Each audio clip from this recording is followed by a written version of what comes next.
Good evening, race fans, and welcome to Sunday Night Skippy from Canadian Tire Motorsports Park, brought to you proudly by the CAVOK Racing Network in conjunction with Barefoot Racing. And you can find us on both YouTube and Twitch. Just search for CAVOK Racing, that's C-A-V-O-K. As always, we will be monitoring the chat channels for both streaming platforms, so leave your comments and we will try to get to you as time permits. And I just gotta say, fair warning to everybody, I had zero time to prep for this evening, so we're just kind of winging it, which, you know what, it's kind of fun in and of itself. So let's see what happens. All right, joining us tonight, who is, I think racing, maybe not. Ian, are you with us?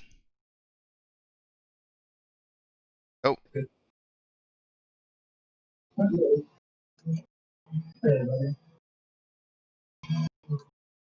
Hello, Ian. Can you hear me?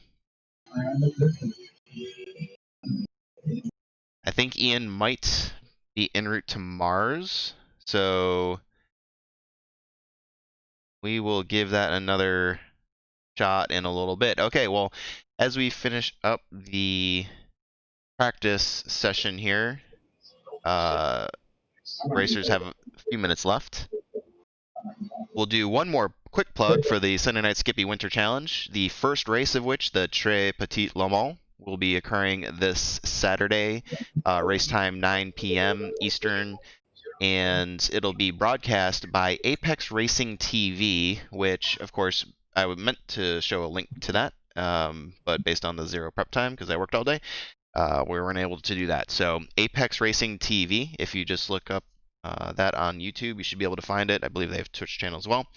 Very professional outfit, much better than what we do, and they'll be bringing you the live coverage and video on demand of our first race. And since the outpouring of support from the last announcement, we actually have got quite a jump in the purse for each race. And what we're looking at right now is, let me just make sure that I pull that up so I don't give you bad information, but we are up to, for first place for each race, including this Saturday night, $250 donation to the winner's charity of choice. And we are up to, I believe, $75 for second place and $50 for third place. And that's all pledged donations from Jack Moffitt, Chris Herrera, Walter Collada, Adam Wright, and Jeffrey Decker. In addition, we will have $5 in iRacing credit available for the first, second, third place finishers, as well as the driver with the most positions gained and the driver with the lowest amount of incidents for each race. So we made the announcement last time, and we saw just some very generous people willing to pledge a lot of their hard-earned money to people less fortunate, and I think the grid is really rounding out nicely, and people are letting me know what their charities are, and we've got some really good causes out there that our drivers from Sunday Night Skippy will be racing for this Saturday night. It'll be Road Atlanta, and it'll be the GT3 class cars for our first race, and each individual race will be a completely different set of cars and a completely different track. So it'll be a lot of fun, and it's for a good cause, so come check that out. And if you're in the giving mood, please get in touch with us either through YouTube, Twitch, or the Discord, and we'd be happy to help you with that giving spirit. All right, we'll give Ian just one more chance here. Ian, how do you read me?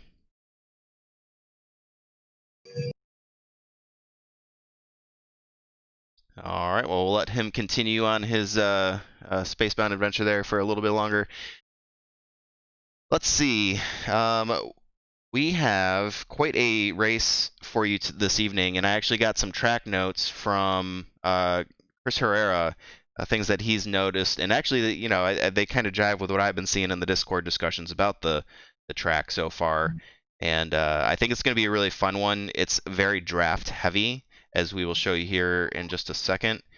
And actually, before we do that, before we get into the track, let's look really quickly at our standings. And I will work on getting this a little bit cleaner, but you can kind of get the gist of it there on the left-hand side. These are your current standings for the league and where everybody stands.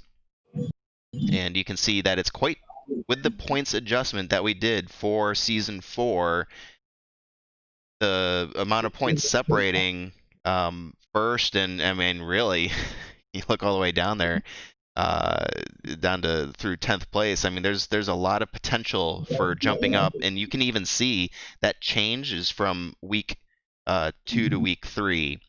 And so there's a lot of drivers making large jumps in a very short amount of time, based on penalty points and just the fact that the amount of points in between each finishing position is that much tighter. And I think that the bonus points for X number of laps led and all that is really leading to what will end up being an exciting finish to the season for the overall standings. Now, here is our overall team standings, and I don't know why Herrera and Hauser is not showing up as running on empty, but there you go. So they are out to a, well, I guess somewhat commanding lead based on the other differentiation between the rest of the team. So Snail Racing made a huge jump last week, jumping up 3 spots, and looking forward to see what they can do here at Canadian Tire Motorsport Park. Awesome. All right. So here we are, very draft heavy track, as we mentioned. We'll bring up the track map, and once we get Ian on, hopefully he'll be able to give us a little bit of a tour. But you'll see here up on the top left, 5A, 5B, that is Moss Corner. And that is going to be where the majority of our incidents, I believe, are going to be. That seems to be the consensus part of the track where, Oh. Oh, we are listening in on the iRacing chat there. Man, we've got all sorts of stuff going on here. It sounds like Ian may, fire response there might be getting called. Yeah, so Moss Corner is going to be, it's a tricky corner. There's a lot of potential for passing opportunity there, we'll say, but kind of difficult to pull off. And as you can see, right after that, you've got a long straightaway, the Mario Andretti straightaway.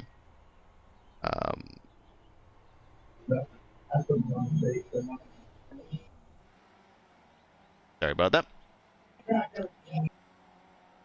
All right, and that might actually be iRacing. I'm sorry, I'm getting thrown off here. And so yeah, it's good to get a good exit off of that corner 5B there, off of Moss Corner, as you head down that back straightaway.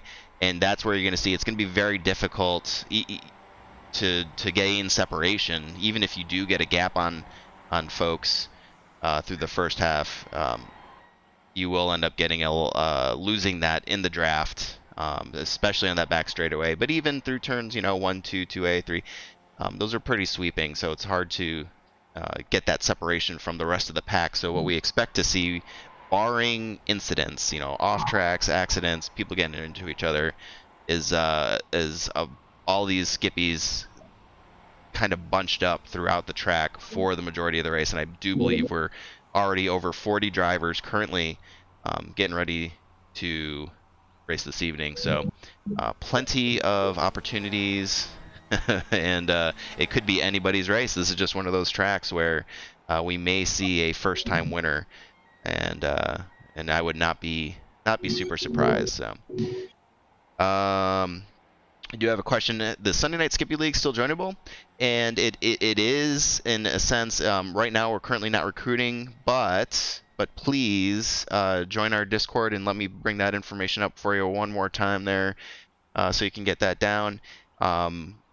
There is a short waiting list at the moment, very short, and we do cycle through drivers relatively quickly. We're getting rid of drivers who haven't been participating, to make room for folks who are engaged and want to be racing more often or have the ability. And so you get on that once things open up. then we'll be able to accept you in, and you'll be able to be part of the craziness that is Sunday night Skippy racing. So check that out. We encourage that. And even if we're not racing on Sunday nights, there are 2 other practice sessions throughout the week on both Wednesday and Friday that are also very well attended.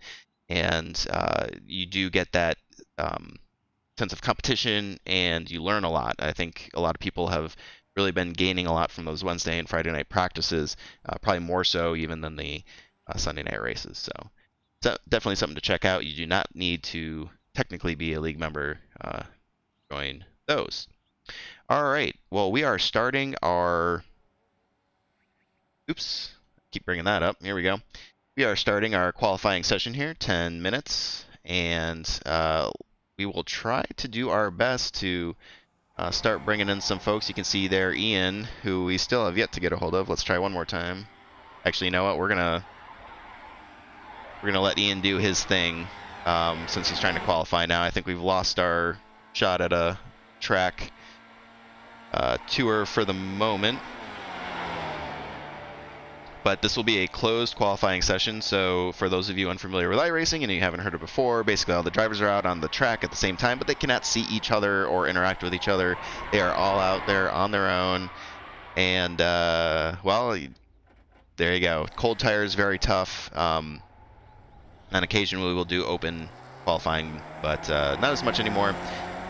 The Skippy is definitely one of those cars where until you get those tires warmed up and kind of worn in a little bit, it's very loose, So that back end's gonna want to come out from underneath you and get in front and start going the wrong way. So that's kind of what we mean by the loose condition there. So there's Ian, Joshua Dancy's on the track trying to sit down some hot laps. Now typically what they'll do is they'll go out, like you saw Ian warming up his tires, just kind of get a feel for the track again.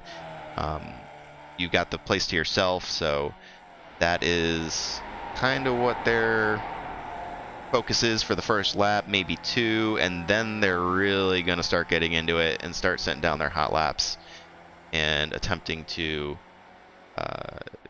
start setting on the grid. Now we do have on the left side of your screen, we will have the timing tower pop up as people start setting down their best times of the evening.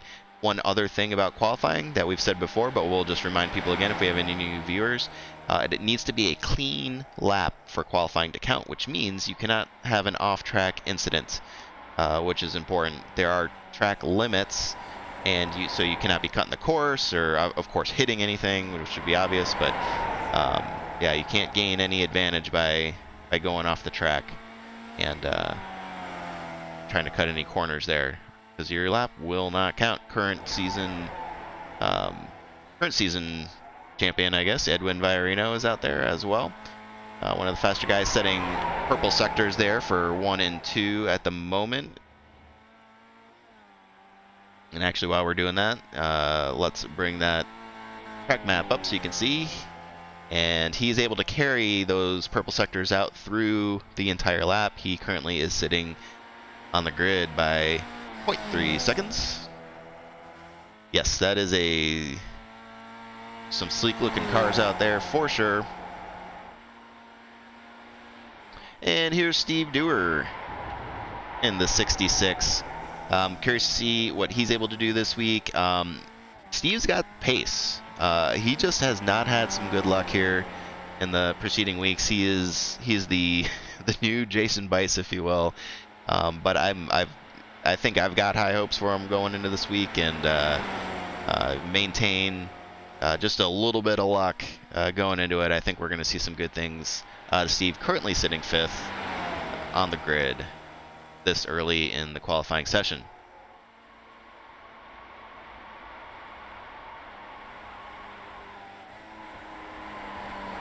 All right, moving throughout the field. Jonathan Dance currently 2nd place there on the grid, and he's got very aggressive driver, and I think guys like Jonathan and Chris starting, or a 2nd place starting position for Jonathan, I think would be work very nicely for that. And as we're speaking of the devil here, Chris Herrera currently coming in on the grid. See, he's still kind of warming up his tires there a little bit. setting purple sectors for 1 and 2 on his last lap through.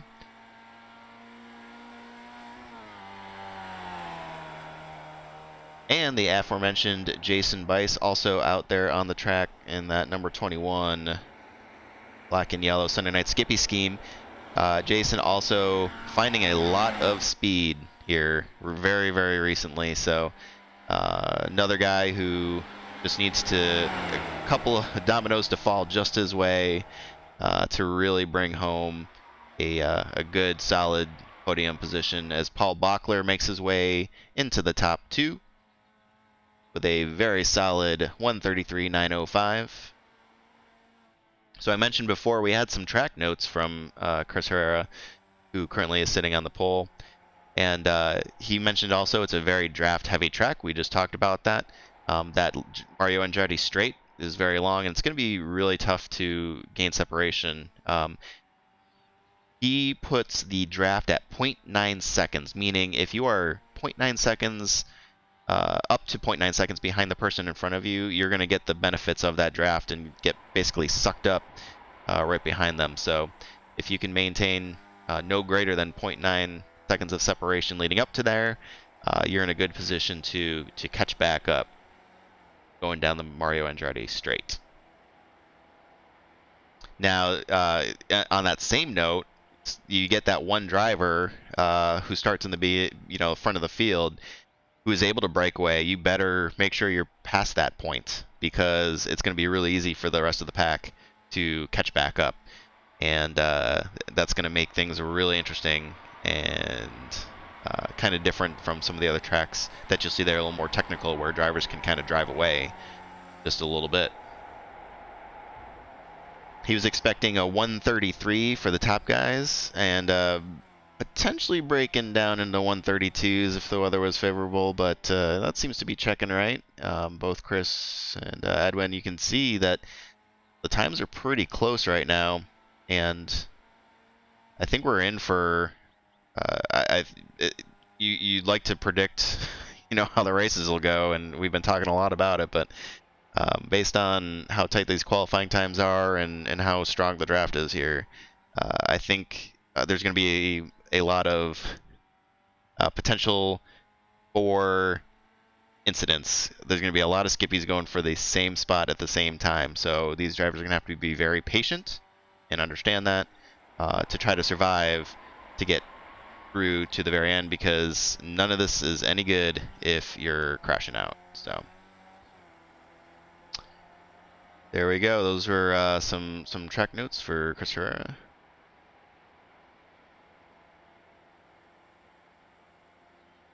All right, so we got Carl Dronke's in the house as well. Of course, we can't focus on him. Like he just finished there. Pete Mobron, as we check down to 1 minute remaining in the open qualifying session. Pete currently sitting in P8, setting some green times in the sectors though. Let's see as he comes around the last final turns. 9 and then 10.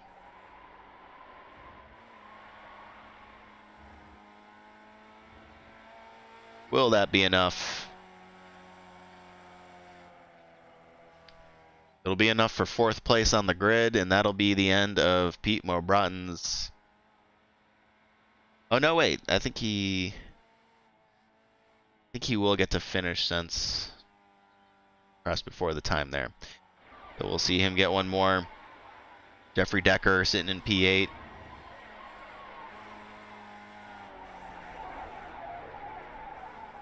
Nope, going into the pits there. All right, well, it looks like everybody's. And I do apologize. I just, for the first time, turned up the ambient noise. For those of you who are not aware, iRacing released an update in the new season, giving a lot of ambient noise to everybody, or to the track. It's echoing in my ears, that alarm sound. I thought maybe that was from somewhere else, but that is definitely iRacing's ambient sounds going off. So we will get ready to grid here and look at what we've got. Congratulations to Chris Herrera on the pole. That will be bonus points for him. 133.035, just barely missing that 132 mark. And Edwin Viorino will start on the front row with him for Toxic Racing. And we'll scroll through the rest for you here.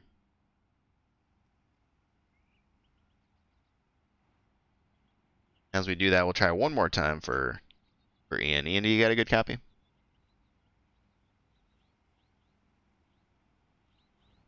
Good. Is that you? Oh, I can't hear it now. I could. No, everybody's gridded yet. Oh, there we go. I heard you. Can you hear me? Yeah, you probably did.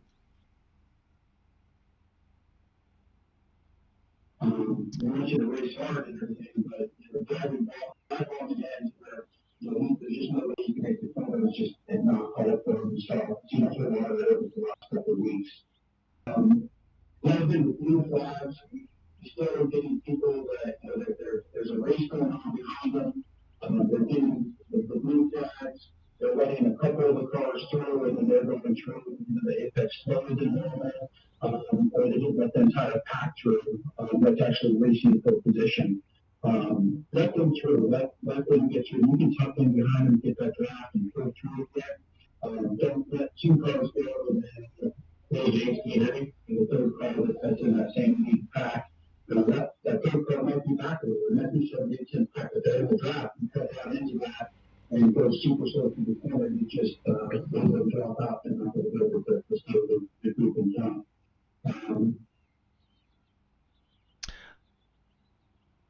Well, you were coming in a little broken for me. Hopefully the folks listening were able to catch that. I apologize. We just lost everybody again. Oh, there you are. What is going on here? I can hear you, but not if I'm on the grid, James. Oh, I don't think he's talking to me. All right. We're going to mute that for just a second and figure it out. So I believe that was what you were actually hearing was the background noise of a driver's briefing that was going on. There was a slight change to the iRacing, or I'm sorry, the Sunday Night Skippy setup here. Typically, they would take the last 5 minutes of the practice session to do a driver's meeting, but they are now doing that on the grid and delaying the grid time to allow for a driver's meeting to highlight the potential issues for off tracks and kind of hot topics for the race. And just one last reminder to kind of take it easy on those first few laps. So we've got our grid set. It looks like drivers are joining as we speak, and I know that I, for one, am very excited about this. Let's focus on that. Kind of some other drivers of note up there. Looks like Jason Bice he was sitting up there in third for a while. He's sitting P5 currently, and Jonathan Dance ended up P7. I was surprised kind of to see Carl and Walter 11 and 12th, but we got a really strong midfield here, down from or certainly from way far down. Got the likes of James Hauser, Lionel McMurphy, J.R. Hoops, Jack Moffitt, Bill Groombridge, Jonathan Dockery, Thomas Photos, Mike Bowers, Ruben Ray, Joshua Dancy, Sean Trediak. I mean, you go all the way down to P. Oh boy, I don't even know where it necessarily ends. It's crazy. Just to see Darwin Romero starting down all the way down there in P39. So, yeah, this is pretty awesome. I think we're going to be in for a treat this evening.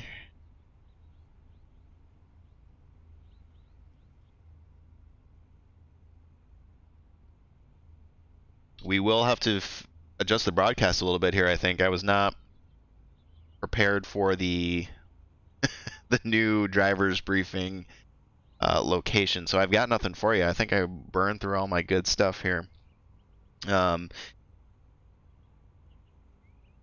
We'll test some other things out, though, things I've been working on. I haven't had a lot of time as we go along, but love the feedback. We can make that a little bigger or smaller, start bringing up the chat. for the certain parts of the race, and kind of increase the interaction a little bit, just so you guys can see that we're actually trying to follow along with what everybody's saying, and kind of make that more accessible to everybody.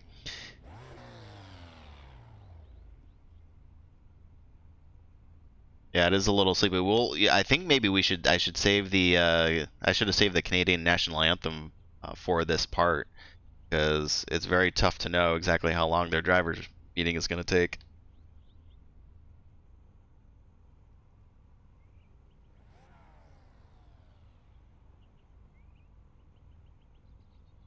I will say that ambient noise is nice though. I got the birds going on. Yeah. I haven't heard any of the geese though. I don't know.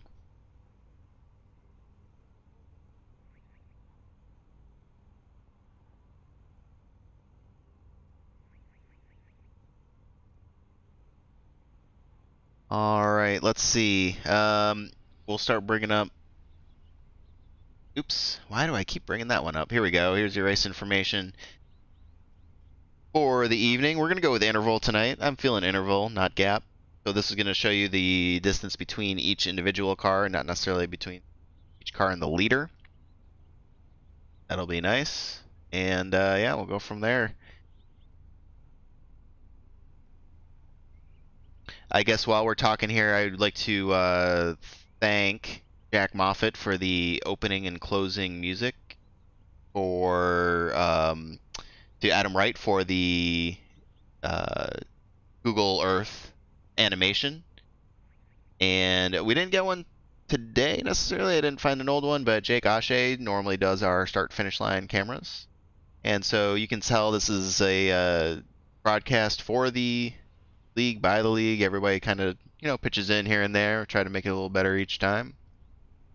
I know, guys, I wish I had a camera on me. I would do a little dance for you or something. I'm not really sure what's taking so long here. They must be here. Well, let's.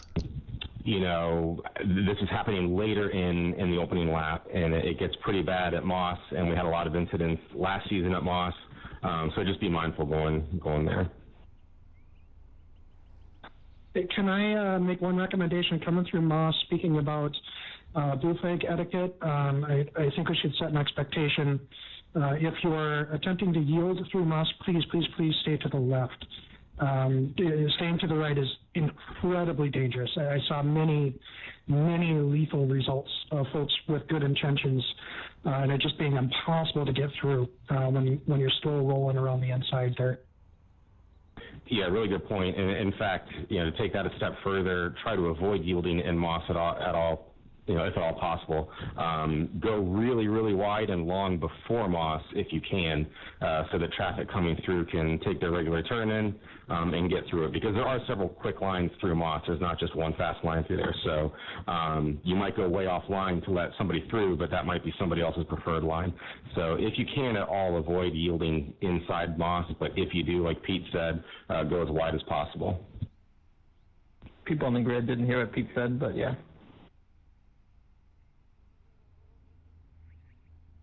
Yeah, so Pete put a comment out to us that we were able to hear.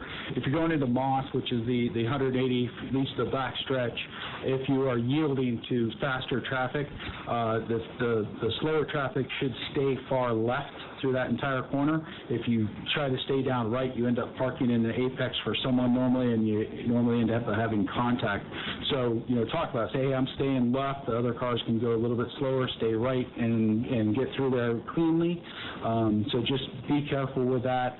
And Jason was saying there's lots of fast lines through there, so try not to, if you can, slow down before Moss. Let those fast cars get through. That way there's no stress on you, no stress on the faster cars. If they're back quite a ways, more than, say, a second and a half, 2 seconds, and you're pretty quick through Moss, get through it, then just get out of the way. Don't go slow through it thinking you're going to let them pass. Either going to send it and get it through there, or let them off before that. Jason, go ahead.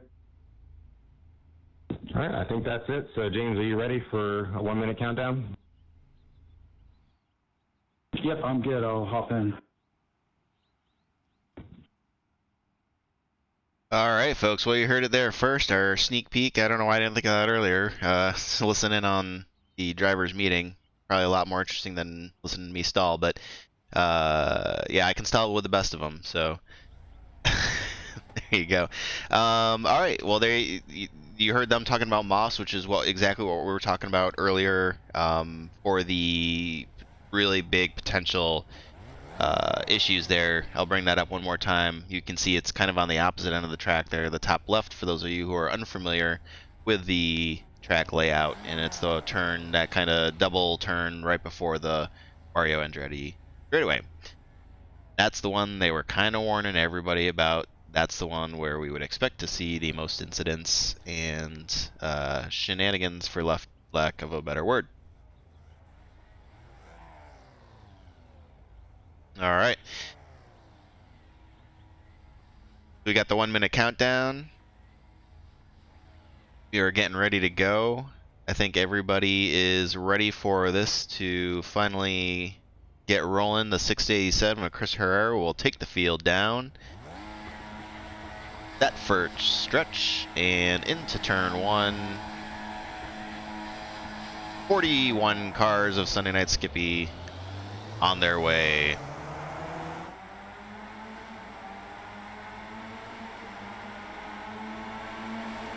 And Chris gets a pretty good jump out. We'll see how long that lasts. It does appear that most drivers are taking the precautions.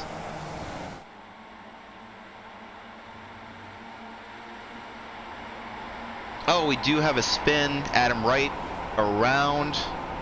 It does not look like anybody else was involved. We will revisit that here shortly. Let's see what happened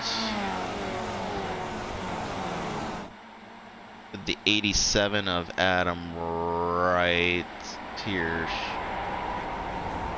Oh, Chris Herrera's. Oh no, I just missed it. We'll check back in with Adam here real quick. Here's the quick replay of what just happened with Chris Herrera. Sending it. This is right through Moss, sends it wide.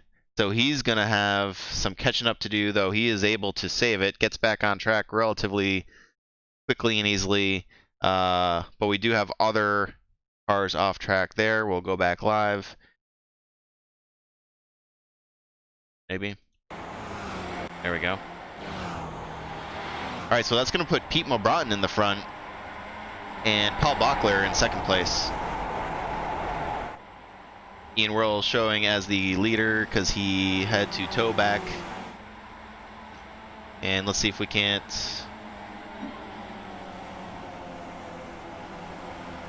get a hold of him. We do have other cars off track here. That is... Missed what car that was. I believe that was Luis, though. Oh, another car spinning into the wall. Looks like he was able to keep out of everybody, though. Peter Nodwell, that may have been. I don't believe that's who we saw. No, Darwin Romero, I believe, is who. We've got track cars all over the place, folks. It is hard to keep up. Oh my goodness. There's Adam Wright. There's Darwin Romero. It is carnage on the track right now. I think it's gonna be really tough to try to keep up. So let's just focus up on the leaders here for now. I literally cannot keep up with the off tracks and the accidents at the moment. So we'll focus up here and then do our best to catch you up on all the action. Sean Trediak, Adam Wright, Carter Stickney, all in the pits, as is Jake Ashe, Brad Miller, and Jack Moffitt, all involved in early race incidents. I also see Edwin Virino down there. So don't know. I would be curious to see what happened to Edwin since he was so far up. Tell you what, viewers, it is very difficult to sort through all these off tracks. Holy cow. All right, well, let's try to get the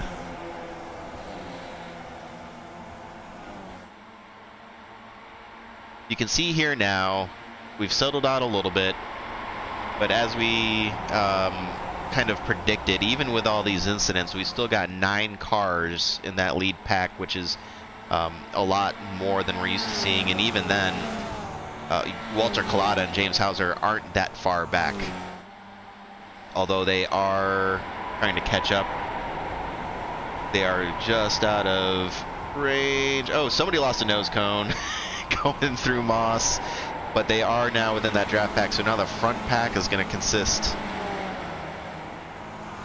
of Pete Mobron, Paul Bachler, Jason Weiss, Chris Herrera, Jonathan Dance, Jeffrey Decker, Carl Dronke, James Hauser, and Walter Collada. So that is a group of fast drivers.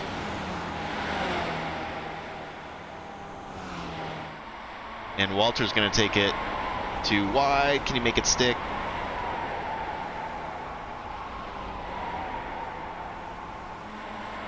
Yes, with some Pina Colada, exactly. It was right in front of my face and I never thought of it. Very sad.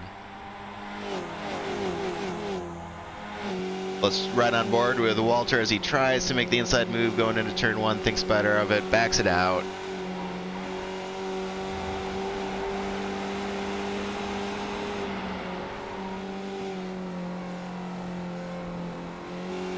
He's going to back all the way out there now. But remember, giving a little bit of gap to the driver in front of you, not as big of a deal here in this particular track. But you can see the Mess-O Skippy going on up ahead of them. And Rich Butler is showing off track and has crashed. Come back up here.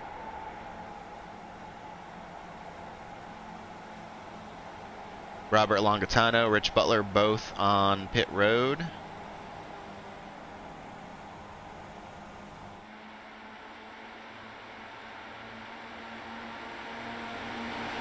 And you can kind of see, I think these cars may be starting to bunch back up just a little bit.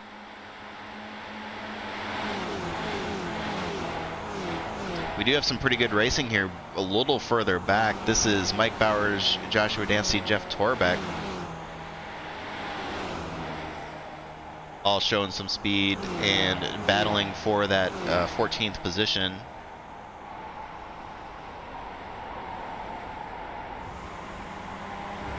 Those look like Carter Stickney has crashed once again.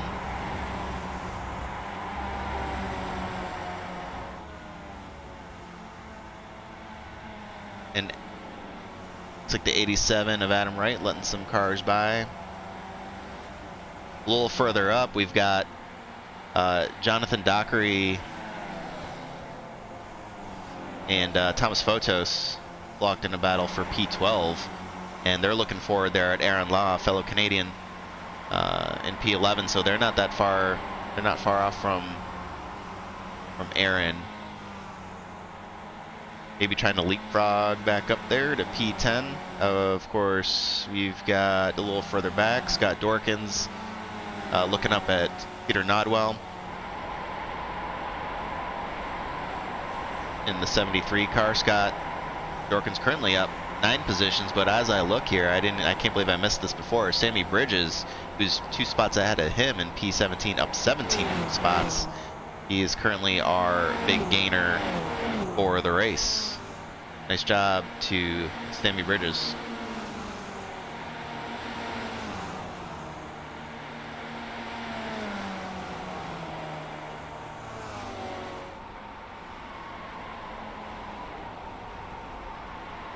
Of course, it does look like he will have company here shortly. A little further back.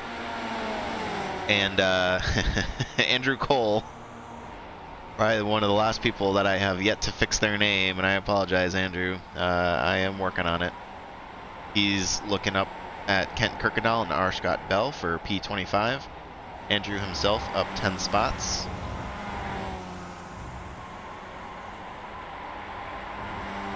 Kent himself up 7 spots. And R. Scott Bell looking like he's having a pretty comfortable race there in 25th, up 6 spots total. As my battle box goes crazy Mike Bowers has crashed. Let's see if we can't see what happened there to the 76. Oh, gets in touch with the 48 car, sent around.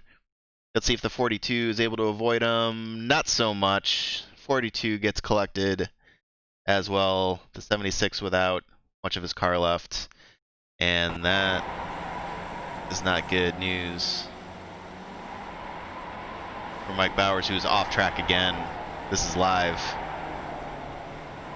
Yeah. Oh, as his tire goes flying too. We're going to need a new paint job there. Gonna need a new paint job. Missing it up front, we see Chris Herrera taking back the lead from Pete Mabron. He is trying to get those bonus points. As we said before, one of the more aggressive drivers, not happy to just sit back and wait. So he's going to go. He's going to get those points. He had a relatively rough first race, I believe. So he's looking to get as many bonus points as he can to make up for that. And hopefully a good finish there, too. We'll look back from Chris's gearbox at the skull helmet of Pete Mulbratton.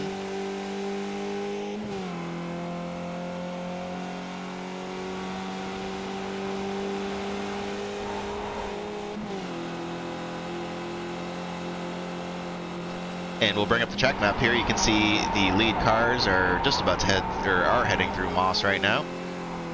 They've got 2 lap cars just up ahead of them. And although they are spread out, we've had a bunch of incidents, and we are spread out, but you can already tell, Pete's trying to go around the outside here, you can already tell that it's much closer, tightly packed than what we saw at other places. And I think that's large part due to the drafty nature of the track. And we will take the helicopter view here of Chris and Pete going side by side through the final turns. There's 10. Chris will lead another lap, but Pete's trying to make that pass there on the outside. Not gonna do it.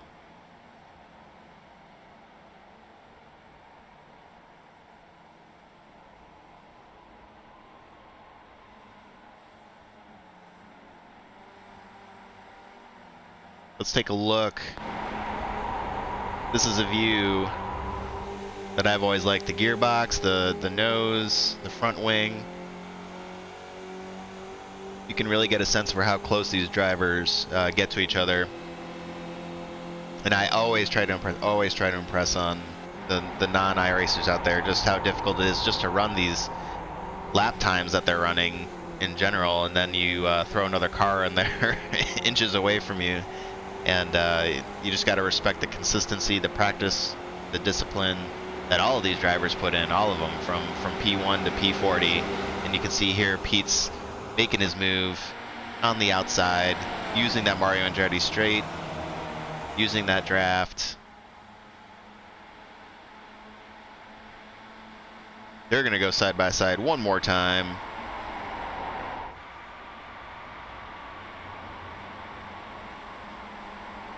You can see Paul Bachler there kind of looking on. Very tough.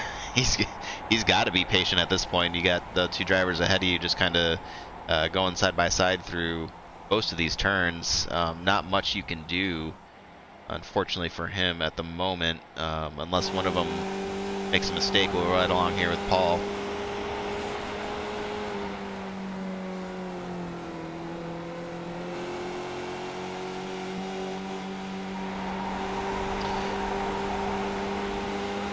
I also like to bring up some racing back here. We're on with JR Hoops. He's looking forward at Lyndall McMurphy, Bill Groombridge, and Jeff Torbeck.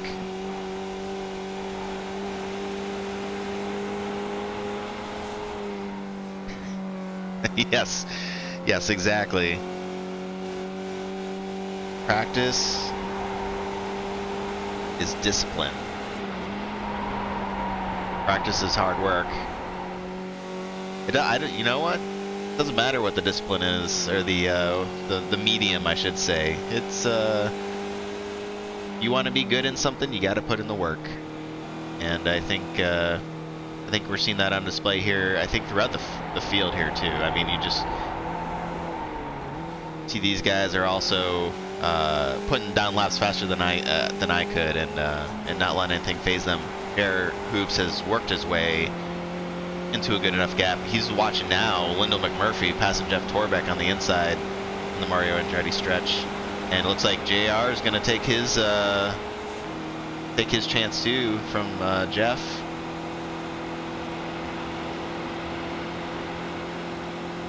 Jeff looks just a little bit slow there. I'm not sure what exactly happened, but it does look like Lyndall is making his way pretty steadily there through the field. He's now firmly on the bumper of Bill Groombridge as they come around the final turn, and you can see Steve Dewar there just ahead of them.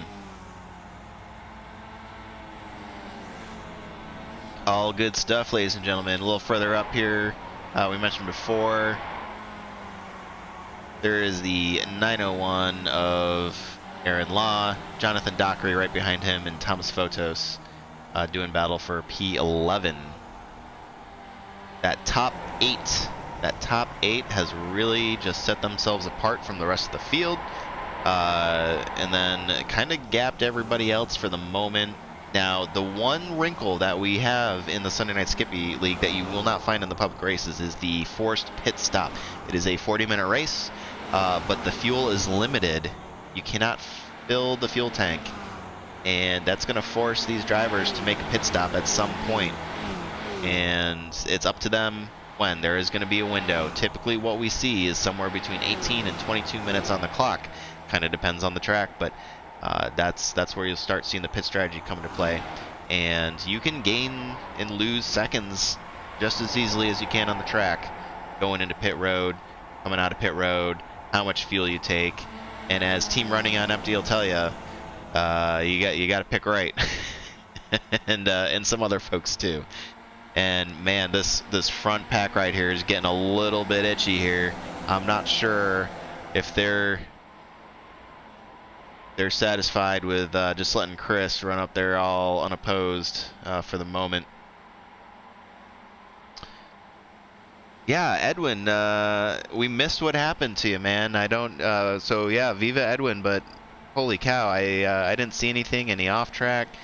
I wasn't exactly sure what happened. I apologize. I meant to cover it, but yeah, sad to see, man. Current series leader at the moment. Oh, computer crash. Okay, yeah, no, that's not. Oh, I hate that. I hate that.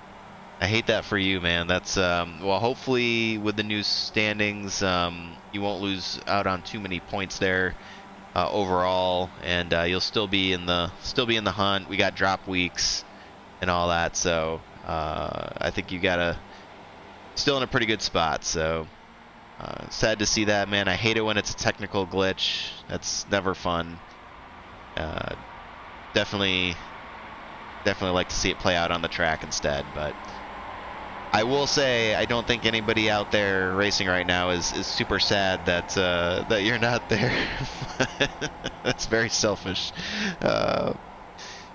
Anyway, we got Chris Herrera still leading, Pete Mobron, Jonathan Dance 1, 2, 3, and Carl Dronke, Paul Bachler, James Hauser, Jason Bice, Walter Collada, and Jeffrey Decker remain in that front pack that you see there.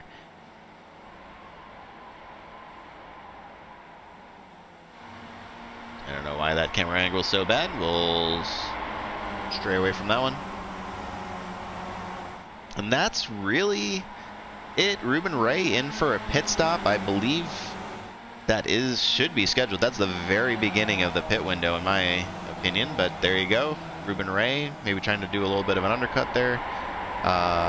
Running a clean race so far. We'll see how that works out for Ruben. And that's it for the moment. Like we always do, now that the pit window is open, I will bring up the pit lap so you can see where everybody took their last pit stop. We are on lap 12 currently. Jeff Torbeck pit on lap 10. I did miss that. I do not know if that was incident or fuel related. That might be just a little early, but I guess time will tell. Thanks very much, Edwin. Yeah. Have a great night and good luck if in the rest of your races. I hope you fare better.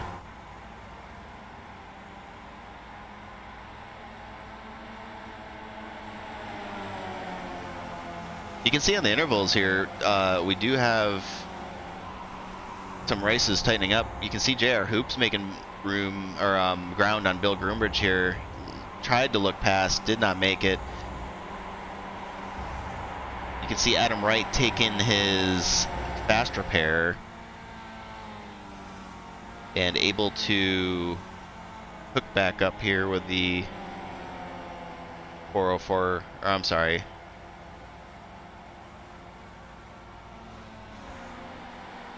the 10 car. I know I was saying 404. Hook back up with the 10 car of JR Hoops. A little further up, Jonathan Dockery, up 6 spots to P11. Toxic Racing, that is Edwin's teammate right there. So Jonathan now tasked with carrying the points for the team for the evening, and a very strong showing up 6 spots to P11 right now. Knowing his teammate is out, a little extra motivation, although Aaron Law's not making it easy on him, not at all.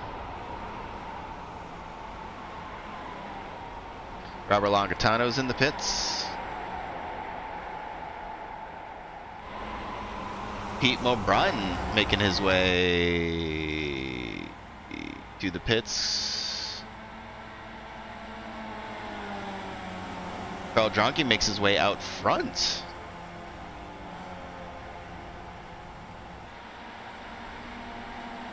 That's interesting. Chris Herrera dropping back now to P3. See if we can see what happened on the pass there. Okay, Pete Broughton goes in. Yeah, I don't know. 38. Carl Dronke takes the lead. Chris Herrera working his way back. Maybe he's just trying to get he got his laps that he wanted. He's gonna just chill back in the draft for a little bit. Be my best guess, but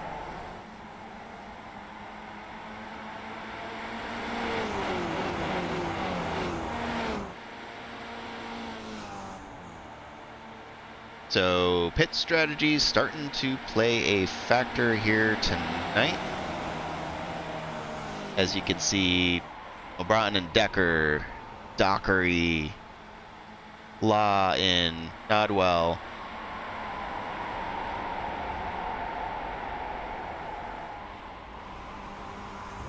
Yeah, the fuel strategies kind of vary, and it kind of depends. Yeah, typically the longer you see, a lot of the drivers want to go longer into the race, so they have to fill up less to get to the end. Lighter cars overall. However, there is the undercut strategy. If you want to get, I don't know why you'd want to get out of traffic necessarily on this particular track. And pit by yourself, because that draft is a net benefit, but I'm sure one of the smarter drivers than I could probably explain why you do that. But we definitely have a influx of folks going into pit road now. I think once you see people start coming, a lot will follow. So a lot of that front pack is kind of getting split up now. Yeah, so you might want to undercut to try to, you know, change your position relative to the other traffic in the group, but in this particular instance, on this particular track with these cars, yeah, we'll have to ask in post-race interview what everybody's thoughts were on that.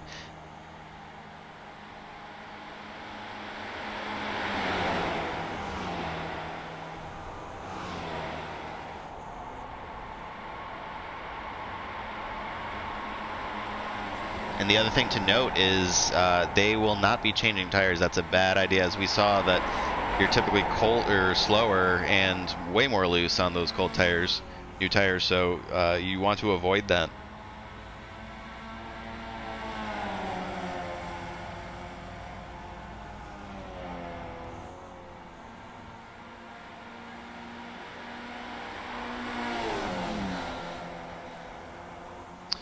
And we have some more takers for pit road. Quite a good stretch here. There's a lot of different strategies to how they wanted to attack this tonight. I was kind of expecting to see a lot of that front pack pit all at the same time, and that's just simply not the case. That is simply not the case, and that is why we run the race, folks. Right along with Paul Bachler. He's currently sitting P3. Part of that group up there. They have gap now 16 seconds behind Joshua, or in front of Joshua Dancy.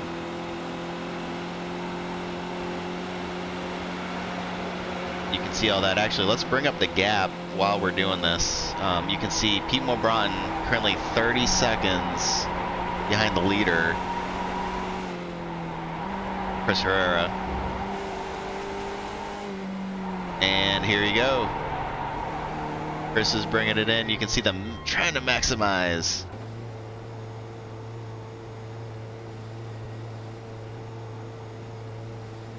You really want to minimize your time on pit road. It could be the difference. And here you go, ladies and gentlemen. You can see Chris Herrera on pit road.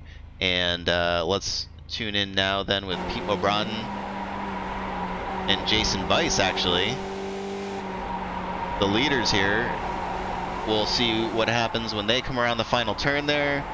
Is Chris Herrera going to make it out? Where's he going to be? Right up in front of them, and here comes Paul Bachler just behind them.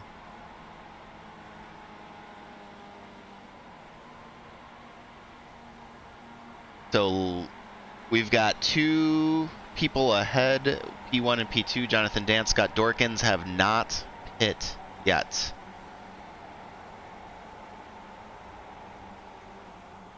So Jonathan Dance, your current leader, you can see him making his way down the end of the backstretch there, and we will see what his strategy becomes here 26 minutes into the race.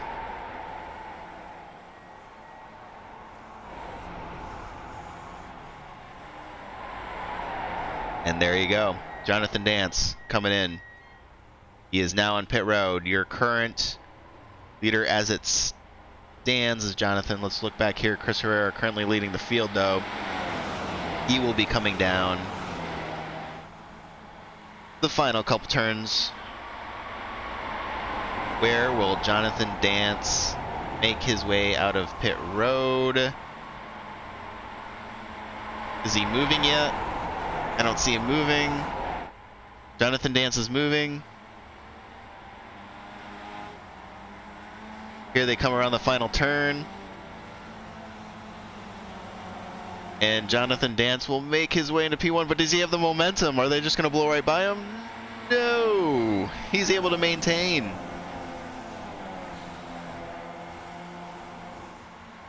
Brilliant right there. Jonathan Dance maintains P1 ahead of Chris Herrera, Jason Weiss, Pete Mobron, James Hauser, Paul Bachler, and they have now become a front group of 6. And they're a little bit kind of gapped right now, but I got to imagine once we get a lap in here, they're gonna make their way back together. You do see lap traffic there.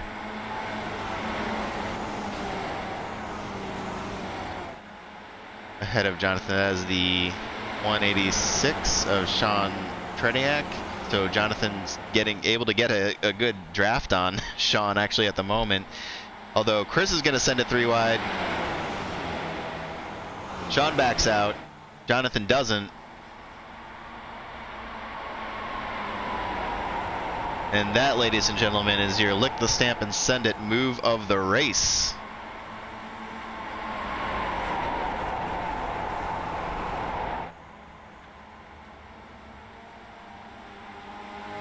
Alright, well, they don't like it when I do it, but I'm going to do it. Let's look at your total pit lane time. This is the time from crossing the entry to pit lane to the exit of pit lane. And let's see what happened. Great times by Jonathan and Jason. Jason especially 38.8, and you can see pretty much the class of the field there. Jack Moffitt also with a good spot, but being a lap down. And I think that's why I was able to gain so many spots. So good to see Jason sitting there in P4. Let's see what he can do with it.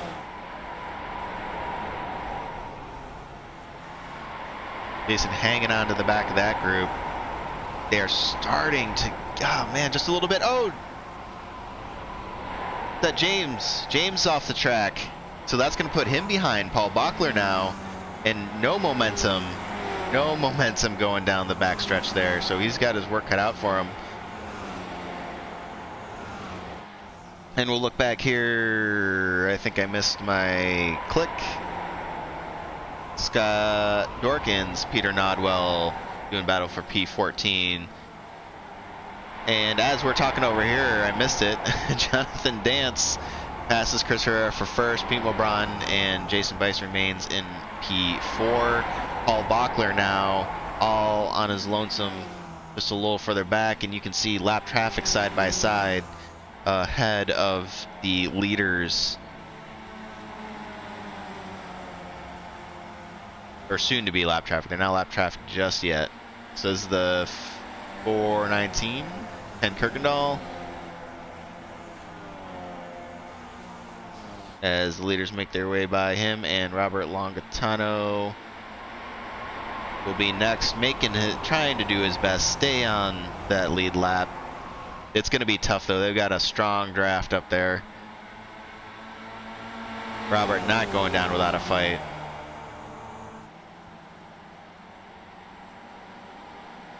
Smart move. Let the leaders by. Drew Moss, always a tough one. All right. Well, what other racing do we have going on here? Here's Walter Collada and Ruben Ray doing their best to hold on to P18. Walter down 6 total spots for the evening so far. Not having a fantastic night. Ruben up 1 in P19. And a little further back, Jeffrey Decker, Carl Dronke. So they got kind of separated there from the lead pack as they worked their way around Ken, Robert, but they're having a nice little battle themselves.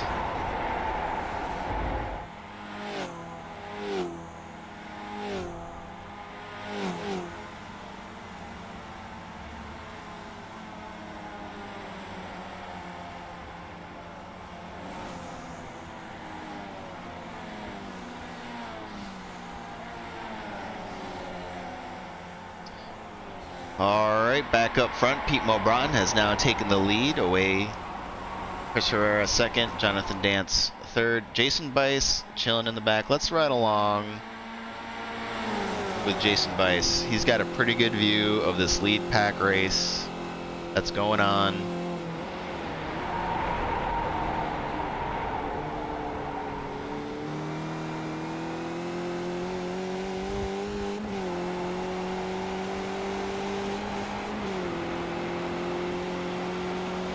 Don't look now, but Paul Bachler is now 1.3 seconds behind, just barely out of that draft. You can see him losing ground at the moment, but a couple more good laps on the front there, and I think him and James will be with them before the end of the race. We're ticking down past 7 minutes remaining, and you can see all the way up there. Let's ride along board with Jonathan. He's got 2 wide traffic in front of him, Chris and Pete. Chris and Pete going 2 wide through those last few turns like it's their job. All race long, all race long. And Jonathan just kind of, what do you do? What do you do? You got to pick what you think line's got the momentum, and just kind of stick your nose in there. Jonathan and Chris making it work. Here's Pete Mobron. You can see him working the inside line. And they're going to work their way down toward Moss.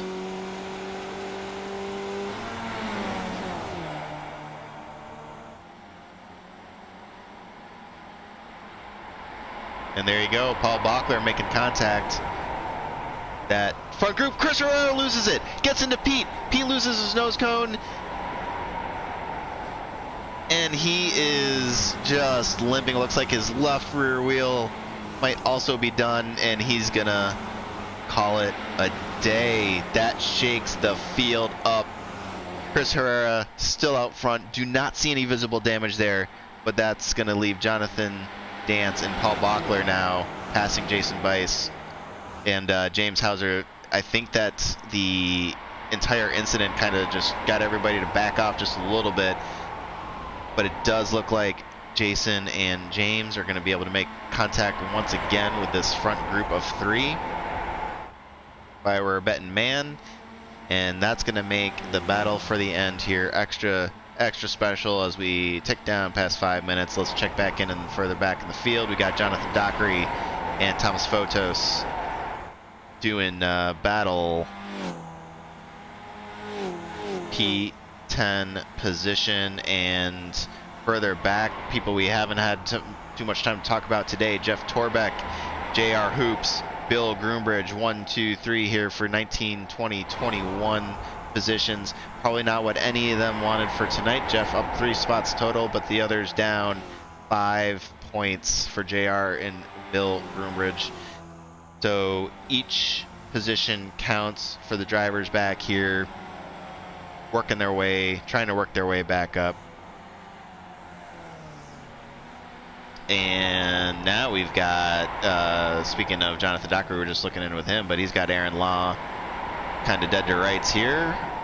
At least one would assume. Thomas Fotos hooking up with him, and they are going to get a good draft off the 419 car of Ken Kirkendall. And that's going to shake things up.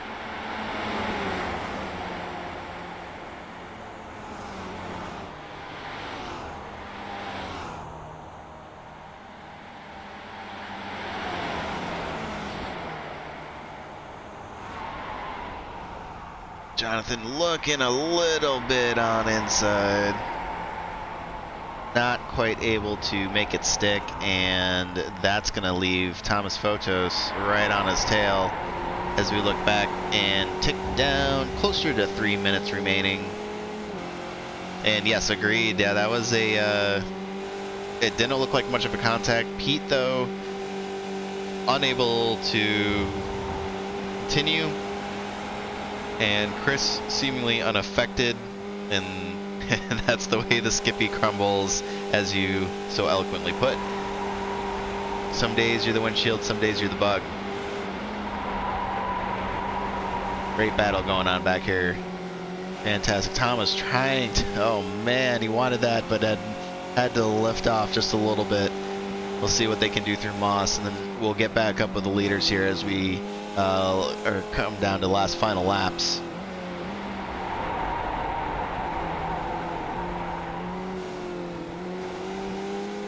It looks like they're going to stay sorted. All right, coming back up here with Chris Herrera currently leading your race. But not for long. Jonathan Dance making a move on the outside. Will it stick? I don't think so. But they've got another left-hander coming up. Oh, and the 16 of Paul Bachler is going to lay off just a little bit. They're going to stay sorted. Jason Bice and James Hauser have made contact, so now this is a 5-horse race for the win. 38 minutes remaining. I think we've got 2 more laps to go if you were to take our lap times into consideration. So, what do you do? What do you do if you're Chris Herrera sitting in the front? You got 2 laps to go. What do you do if you're Jonathan Dance? What do you do if you're James Hauser sitting back there in the back? And what about Jeffrey Decker? He's got 1.45 seconds to go. You catch back up with that lead group and only a lap and a half to do it. Pemo Braun in the house. Man, that was not the way you want to go out. And probably why you were avoiding the public races, but that was some good racing that we got to see. We appreciate it. You and Chris going too wide for seemingly the entire lap. It was so much fun to watch. So I know you're probably frustrated, but that was a great show that you put on for everybody, and we're super appreciative of it.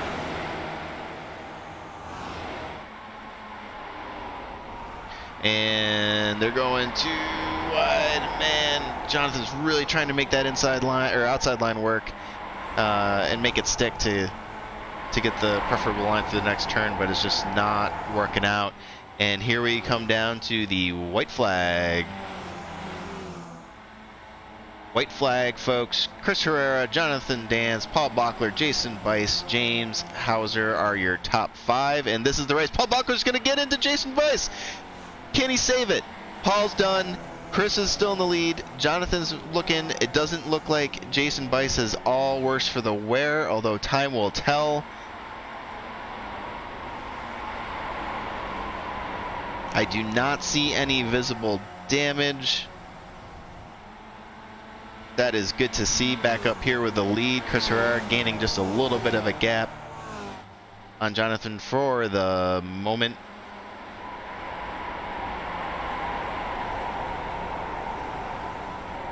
And they will have the 27 of Daniel Pogowski for Chris to catch just a little bit of a draft off, and this will make things interesting down the Mario Andretti stretch, folks. At the moment, this is Chris Herrera's race to lose. Has never won a Sunday Night Skippy race. He will move to the outside, and these are going to be your final turns. Jonathan looks inside.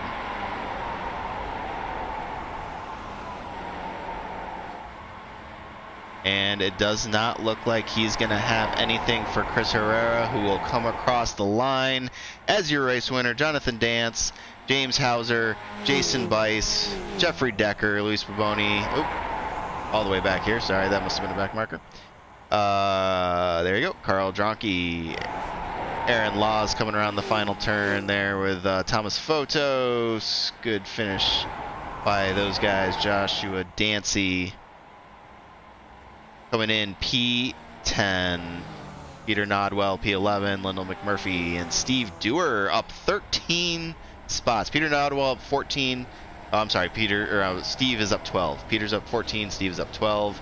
Great finishes by those folks. Walter Collada, Ruben Ray, Paul Bachler, JR Hoops, Bill Groombridge, Jeff Torbeck is coming around the turn 10 for P19, and Scott Dorkins will round out your top 20. R. Scott Bell, P21, he was up 9 spots. Great finish for R. Scott Bell. And Jonathan Dockery, something clearly happened to Jonathan. I'm sure he's going to be very frustrated with that. That was a good ride up until that point, but Andrew Cole is going to pass him for P22. He's up 14 spots. Barry Stockdale up 14 spots. Jonathan just trying his best, but here comes Jack Moffitt. Nine Cat paint scheme down 10 total spots. P24 probably also hoping for a better result. Adam Wright. All right, well, looks like that's going to be the end of it, folks. That was something else. Sure there's going to be some frustrations, and I'm sure there's going to be some joy. And let's look at the final results before we get into any of that. Congratulations to Chris Herrera. What I believe is his very first Sunday Night Skippy victory. And yeah, it's great to see a different winner. And so great job to Chris. I know he's been working really hard for that. Jonathan Dance coming in P2, and James Hauser rounding out your podium. Jason Weiss will bring home P4, and Jeffrey Decker P5. And we will go through the rest of the grid here while I bring up the Discord and see if anybody wants to chat.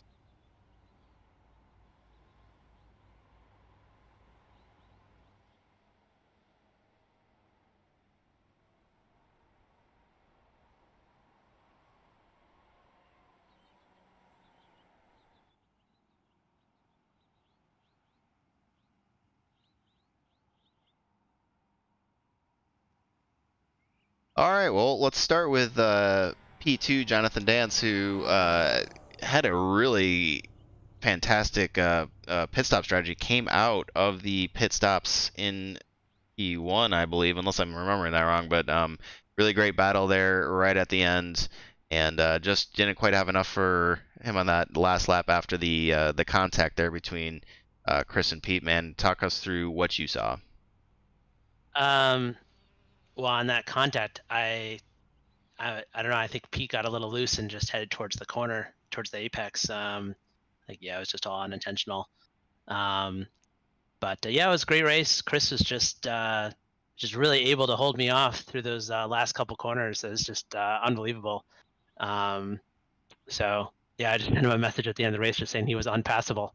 So I couldn't figure out how to get by him. So very happy to take home second and come home behind Chris. So yeah, at that point I was really, as much as anything, just holding off Paul. Just go side by side so that you hold P2 more than anything else. So. Right. Yeah. No, the competition has gotten so stiff in this league that any podium that you can nab away is to me a victory. And yeah, it was great watching you guys, especially right at the end. I could tell you were. There was a couple times you were on the outside going into, I forget what turn it was, the last kind of complex of turns there, and just trying to figure out what you could maybe do to gain the momentum to get that final exit. Yeah. Yeah, just poking, prodding, seeing what you could do. But yeah, Chris was just so good at, he would get a good run on the inside into the right hander, which kind of sets that whole complex up, and he would just pull ahead enough that by that point you couldn't, even though you could hold the inside of the into the left, you couldn't get couldn't get free. So yeah, it was a lot of fun. And yeah, I mean, this track tends to just be really good racing, so yeah, it's a lot of fun. Yeah, I mean, there was kind of mixed reviews on the Discord this week, so I was curious how people would kind of feel about it. But it made for a great stream, I think. You guys showed some pretty good action on the track from my perspective. Yeah, it does tend. Well, I mean, I feel like all tracks at this point, there's always going to be some contact, and this one's no exception. And I had a couple 0x's myself, and was just praying it wasn't hurting my performance, and it seemed to obviously hold on. So right, awesome, man. Well, it was a fantastic finish overall, and pretty, I don't know, strong season so far. I mean, we've been calling your name a lot, and where are we going next week? Actually, sorry, I had zero prep for this week. Oh, the Glen. It's going to be a super fast track, very similar in a way to most part, but even draftier, I think. It's a Glen Classic, like the NASCAR layout, so it's going to be very fast. Awesome. In these cars. Yeah, that's basically. I mean, people were saying Landmark Park was an oval, but I think I think this would be even more appropriate to call an oval. That configuration indeed. At least. So. Yeah, man. All right, cool. Well, yeah. Any last thoughts on the race or shoutouts? No, just congrats to Chris, and I'm sure you're interviewing him next. So give him my best, and yeah, on to next week.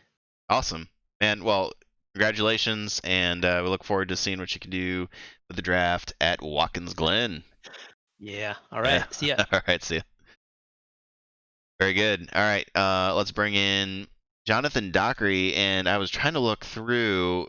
Jonathan, man, you had such a strong showing going on, and then when I focused on you at the end, you were kind of limping along. What happened? That was fun.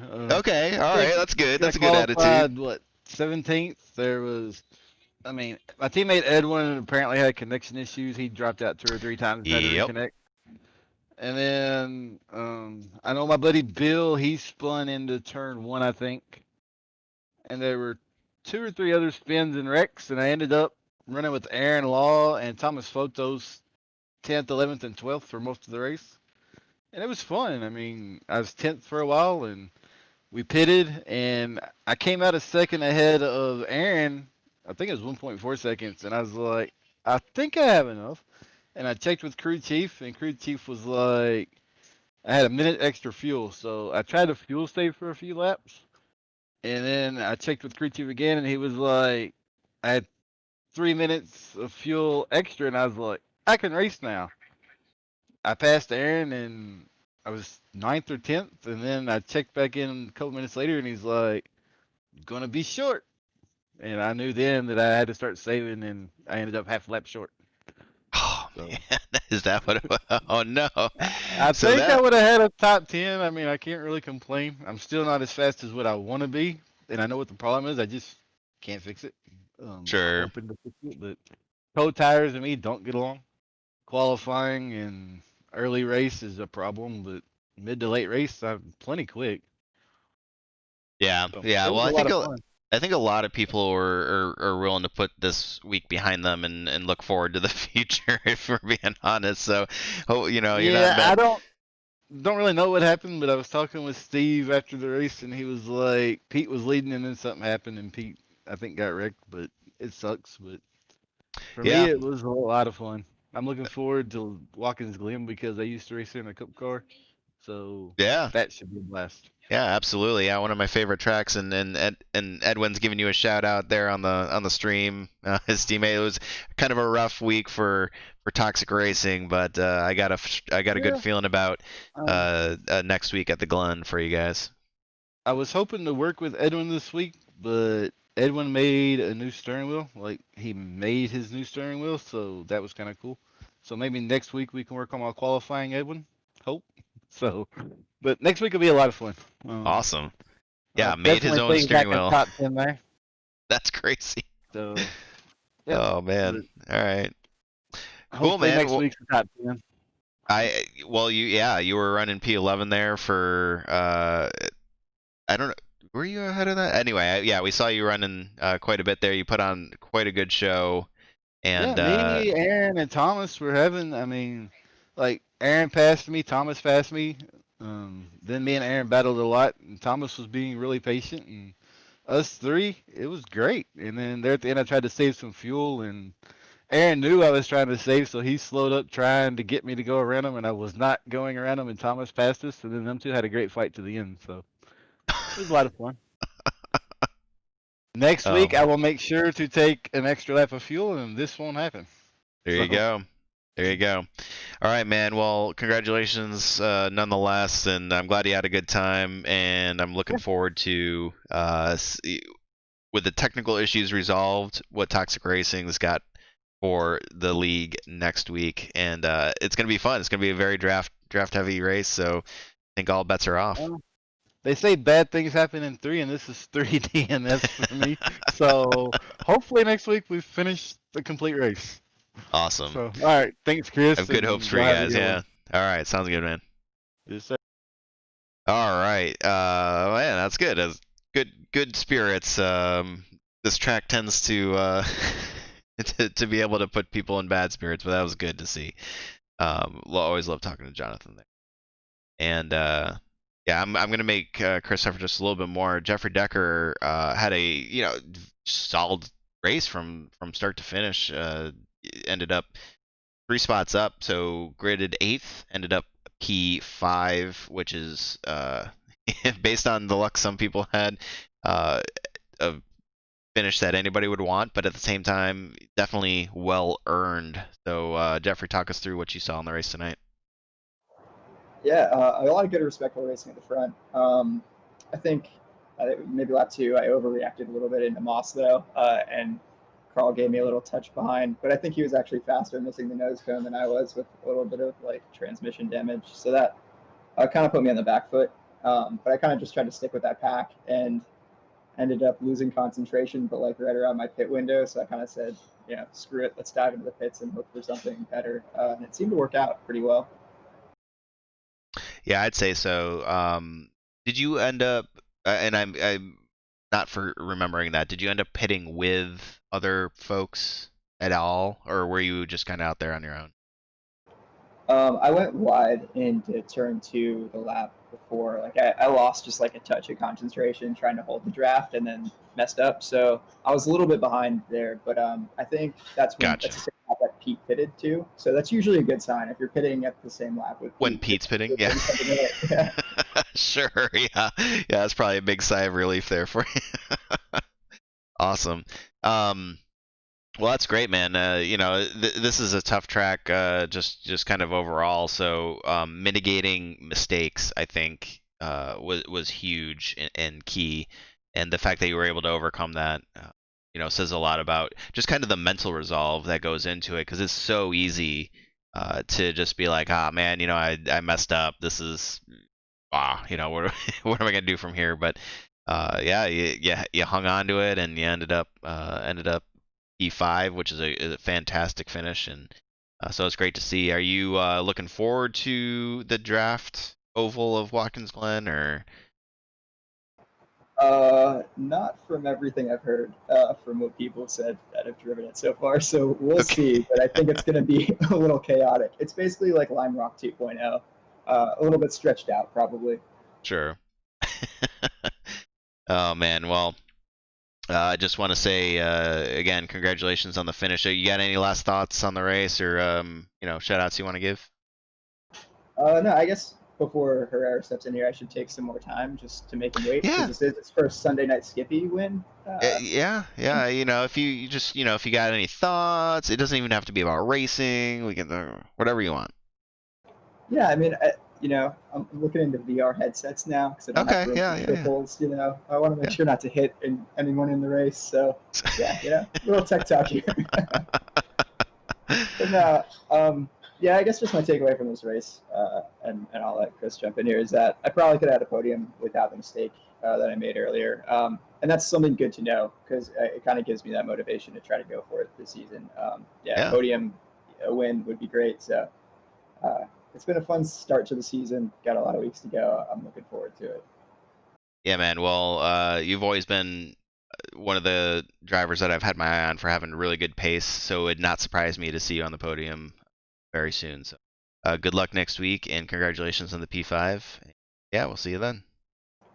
Appreciate it, man. Yeah, get to the winner now. Yes, of course. Won't want to make Chris Herrera and team running on empty wait anymore. And yeah, what happened today, Chris? I missed the end. Sorry. What? Not much. It was a pretty standard routine day. Pretty standard. That was super exciting. I got my first Sunday night Skippy win, and it felt great. That was just an exciting race from start to finish. I think. Awesome. I've got my hands up. You can't tell, but I've got my hands up in the air. So. Yep, I put mine up in the air right after that last turn. Yeah, man. So there were some good battles with Edwin at the beginning. I'm not sure what happened to him. It looks like he just sort of blinked out. Yeah, he had some computer issues. His computer crashed. So yeah, that was it. You don't like to see it that way. But at the same, that's kind of what happened. It was unfortunate because we were having some good battles. I think we were both going for those bonus points for the number of laps led. And then later on, some very good battles with Jonathan. I think Jeffrey was in there as well. Pete Mabrutten, I'm not sure what happened. I'm guessing he touched something, but he and I were having some good battles up there as well. So it was overall just a very, very exciting, good day. And I'm just super excited and happy to get the win. Yeah, man. Yeah, it's got to be a huge load off. I mean, you've got the speed, you've got the pace, but I think you and Pete are going to have some fun chatting later. So I think yeah, well, we'll see. We'll let you guys chat it. I think he's just ribbing you, but I don't know.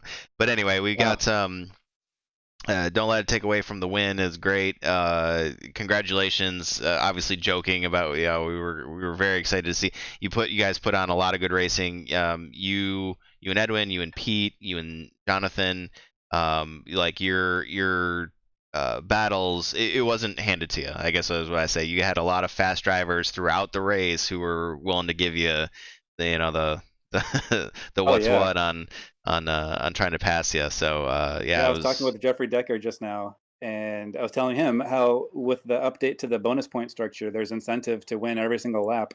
And normally that wouldn't be the case on this particular track. You would definitely work more together. But because of that, I think it was a lot more intense and hopefully a lot more exciting to watch. Yeah, I mean, we were not wanting for for material. That's for darn sure. Awesome. Yeah, man. Well, I apologize. I feel like it's kind of anticlimactic because it's your very first win, but I don't know what else to say other than that was it was a lot of fun to watch, and it's good to see, you know, a different driver win, and you're definitely helping my pre-season predictions of you know, unique driver winners. So yeah, no, great. I hope Team Running on Empty, you guys get to celebrate tonight virtually, I'm assuming. So yeah, that's absolutely great one for you guys. And James Hauser, you guys ran the podium there, P1 and P3 for the team. So extending your lead, I would imagine, for that. So yeah, really great to see. But so anyway, I got two things. One, I got to check what happened with Pete. Obviously, if I did something wrong, then I'll get docked and I'll apologize. But I have no idea what happened, so we'll see.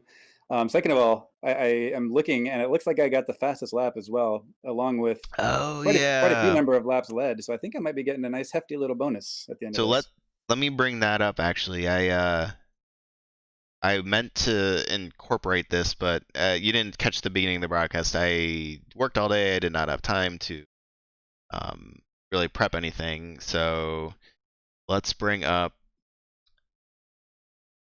Oh, it's not going to bring it up. Maybe if I do this. Nope, just a white screen of death. Okay. Oh well. Well, I broke it. All right. All right. Yeah, we'll work on that. We'll work on so for the people who are watching, we do give bonus points for that. And anyway, it's fun to watch and see who got the best laps. And all my data is empty now for some reason. That's not normally what I'm used to seeing, so I don't know what happened, but yeah, we'll take your word for it. We'll take your word for it. Laps led, pole, right? Oh yeah. And fast lap. So big points day for Team Running on Empty for Chris Herrera, and very exciting to see. Yeah. Yeah, feels good. Awesome, man. Cool. Well, any last thoughts? This is your first win. You only get one first win, so floor is yours. Yep, it's my last first win, and I love it. Well said. All right, man. Well, congratulations again. Look forward to seeing what you can do, and keep the streak alive at Watkins Glen. Thank you, sir. Have a great night. Yeah, you as well. All right, very good. Late addition here, Jason Bice, who showed fantastic speed, and I got to admit, so awesome to see Chris Herrera get his first win. Not going to take that away from him whatsoever. But man, I got to tell you, after the last few races, it was so good to see you up there. You know, I had a couple folks that I know who are going through some really bad luck streaks, like you and Steve Dewar and a couple others that just I was like, man, I just want them to not catch the bad luck bug and see what they can do with their actual speed. And man, you delivered. I was expecting a podium, but still P4. Boom. Awesome, man. Yeah, talk to us through the race. Yeah, it was well, first of all, I needed that, that's for sure. You know, last couple of races have been pretty rough, and so that was a must have. And I know Steve, I think he finished 13th, I think he said. Yeah, he was up 12 spots total. So yeah. Awesome. we needed that. Needed that for ourselves, needed that for the team. So that was really good. Yeah, I that last lap, trying to fight off James from behind, and Paul and I were duking it out right at the beginning of that last lap, and I think he dropped a wheel off to the left, and that threw him off. And I was very fortunate. I took a pretty hard hit, but was lucky to be able to drive away from it. And didn't seem to lose any speed. I scrubbed a little bit on the wall, I think, but I lost the position to James. But I will take fourth. So. Yeah, we saw that unfortunate contact, and I thought for sure at the moment that you were done, but yeah, you drove away, and it didn't look any worse for the wear. So it's, I mean, other than the disruption to the line and all that, I'm sure, but yeah. Yeah, I feel like they buffed the model, the damage model. We were actually just talking about that, and it's kind of funny. I've seen some people on various forums kind of bemoaning it a little bit because they missed all the flying pieces and parts. But it's really nice not having your race ended because you swapped paint with somebody. So, damage model is cool and all, but I don't want to see it in my race. Yeah, that's fair. That's fair. Yeah. Hey, yeah, welcome. Well, you should come over and drive the ovals and the stock cars. Just saying. They got that already. No, you're right though. I do think that the Skippy model was just and granted it's open wheel and all that, but it just felt, you're right, a little too delicate. It was delicate. So, yeah. So. Awesome, man. Well, great finish there, P4. Going into Watkins Glen, which is another draft fest, and even less. So there was at least a couple turns for most part, but yeah, Watkins Glen is basically in the current configuration for the public races. That's going to be an interesting one because there's not going to be not a lot of opportunities to differentiate yourself from the rest of the field. So what's going to be your strategy going into that one? Change the configuration, hopefully. There you go. All right. There you go. Yeah. So, as you know, people piped up earlier this afternoon on our Discord server, voicing concerns about the draft, like you said. You've got, I don't have the track map in front of me, but there's one left in the classic configuration that is barely a lift on warm tires, and then the right immediately after that, getting onto the front straight, is also a very light lift. So like you said, it's essentially an oval course. And a lot of us have participated in an oval Skippy League that we really enjoyed. But we need to decide if that's really what the membership wants for this race. And with a growing number of people sort of expressing concern, not just about the configuration for our league race, but the pubs in general, there might be an appetite for switching over to one of the boot configurations. So you certainly, if you're amenable to it, and if James and Ian are amenable to it, we'll put a vote out in front of the league and see if they want to change it up a little bit this week and deviate from the official schedule a little bit. Yeah, I think that's a fantastic idea, and you heard it here first on the broadcast. Potential vote for change of configuration. This has not happened very often. I'm trying to think of the last time that we changed either the track and or the configuration for a race for the Sunday Night Skippy League. We usually follow the public races to the T. So I don't know that we've ever done it. I think we talked about it in season 2. We were going to swap out Barcelona because a lot of people, Barcelona and the Skippy, you're kind of over it before it starts. But we even followed through with that. So this would be a first.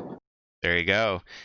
Yeah. Sunday Night Skippy, always innovating. So there, for all the drivers who may be still watching, watch out for a potential vote for a change of configuration for Watkins Glen than you'd see in the public races to try to make it a little less just oval-ish, I guess. So awesome, man. Cool. All right. Well, you got any final thoughts? I don't think so. Awesome. Thanks as always for the broadcast and everything you do. Yeah, happy to do it, man. And looking forward to next week, whichever configuration it is. Watkins Glen, one of my favorite tracks. And understood it's a little drafty in that configuration for the Skippy, but still love it to death. So I'm really looking forward to it. It's fun. Cool. All right, man.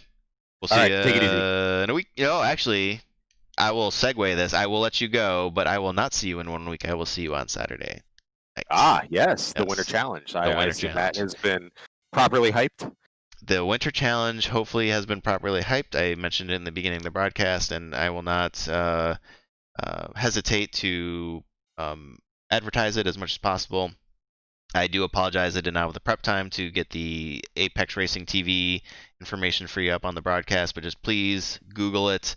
YouTube, Twitch, Saturday night will be our first race, the Très Petit Le Mans, and it'll be for this particular configuration of the race, it'll be GT3 Series cars at Road Atlanta, and we are going to be racing for a first place prize of pledged donations. So this is members of the league who have pledged donations to the first place winner of $250 and to the charity of their choice, $75 to the second place, and $50 to third place finisher to the charity that they are racing for.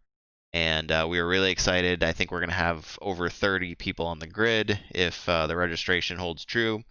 And so if you're in the giving spirit, and you don't necessarily have to give to the Sunday Night Skippy pool, if you will, for the pledge donations, although that would be a great way to show your support.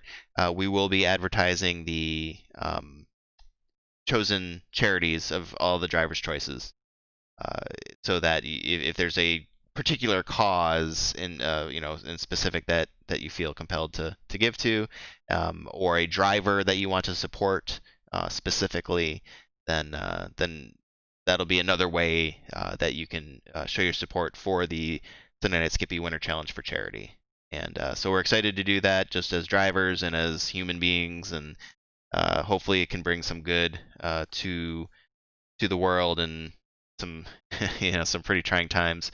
And I was looking here, I wanted to get this right. All of our pledge donations right now total $2,250. That's total for the duration of the entire series. So we currently have $2,250 US pledged to charity in the name of the Sunday Night Skippy Winter Challenge for charity, which is super exciting, much more than I ever could have dreamed of.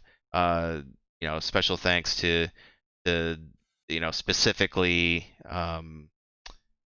Jack Moffat, Adam Wright, Walter Collada, Jeffrey Decker. But